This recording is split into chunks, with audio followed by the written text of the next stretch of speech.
தருகின்ற மிகப்பெரிய அருள். ஜாகிலிய கால மக்கள் பெண் குழந்தை பிறந்து விட்டால் முகத்தில் மாற்றம் விளங்கும். பெண் குழந்தைகளை கொலை செய்தார்கள். நாளை மறுமையில் பெண் குழந்தைகள் நீங்கள் என்ன பாவம் செய்ததனால் உலகத்தில் கொல்லப்பட்டீர்கள் என்று விசாரிக்கப்படுவார்கள். ஜாகிலிய கால மக்கள் கொலை செய்தார்கள்.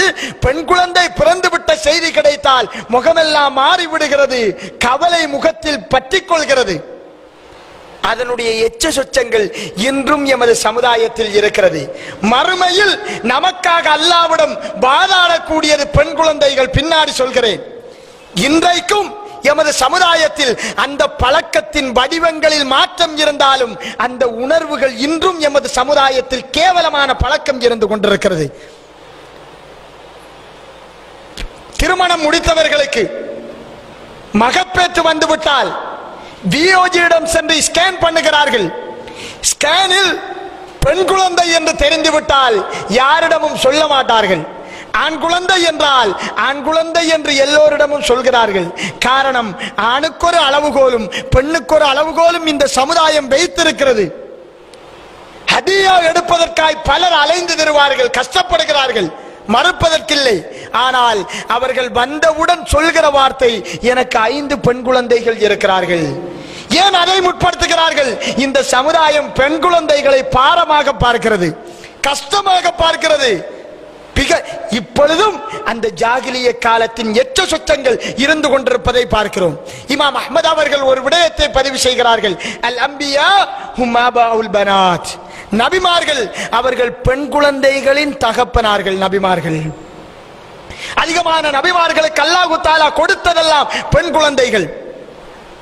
ரசூலுல்லாஹி ஸல்லல்லாஹு அலைஹி வஸல்லம் அவர்கள் சொன்னார்கள், யார் ஒருவர் 2 பெண் குழந்தைகளை பெற்றெடுத்து வளர்க்கிறாரோ, நல்ல முறையில் வளர்க்கிறாரோ, குன்னலஹு ஹிஜாபம் மினன் நார்.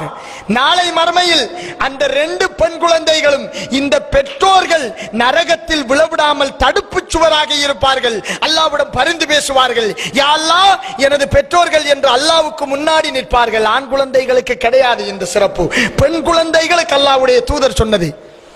சஹீஹ் முஸ்லிமில் வருகிற செய்தி, ஆயிஷா நாயகி அவர்கள் வீட்டில் இருந்து கொண்டிருக்கிறார்கள்.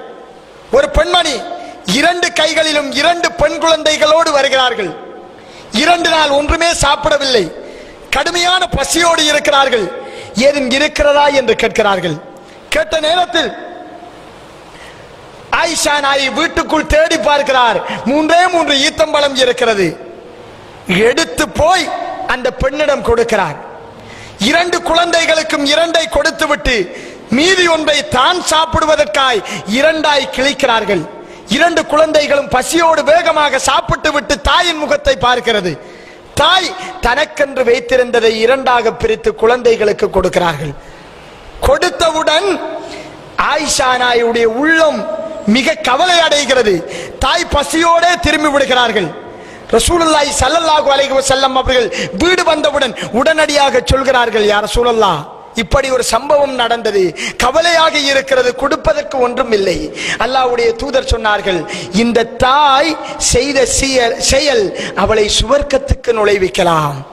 ஒரு ஈத்தம்பழத்தை தனது பெண் குழந்தைகளுக்கு 2ஆக பிரித்து கொடுத்த செயல் சுவர்க்கத்துக்கு கொண்டு போய் சேர்ப்பதற்கு ஒரு வழியாக அல்லாஹ் தஆலா ஆக்குகிறான். இதெல்லாம் பெண் குழந்தைகளுக்கு வந்த சிறப்புகள். நாளை மறுமையில் இந்த பெண் குழந்தைகள் பெற்றோர்களுக்காக இறைவனிடம் சிபாரிசு செய்யும்.